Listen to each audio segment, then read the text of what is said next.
Trending na naman sa social media ang love teams, at syempre kasama na naman ang fan wars. Ito ang mga showbiz personalities na madalas pinag-uusapan dahil sa super lakas ng love teams at fandoms. Number 10, Joshua Garcia.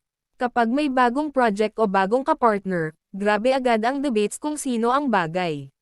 Number 9, Daniel Padilla. Pag may lumabas na bagong issue or pairing topic, ang comment section instant maingay. Number 8, Nadine Lustre. Kapag may bagong collab o update, mabilis mag-trending at nagkakaroon ng team versus team. Number 7, Kim Chu at Paolo Avellino.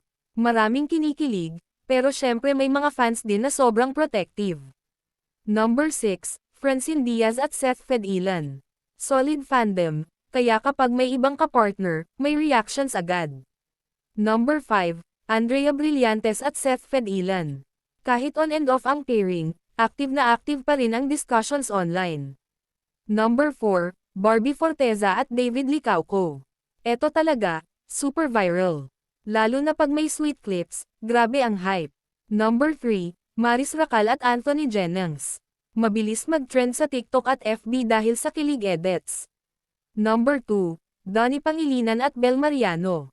Isa sa pinaka-solid na love teams, kaya kapag may issue, mabilis din uminit ang fan reactions.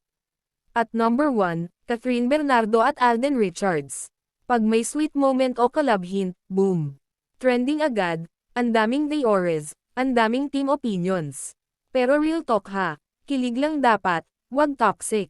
Support lang tayo. Ikaw, anong love team ang pinaka-pinag-uusapan sa feed mo ngayon? Comment mo na. Follow for more showbiz trending updates.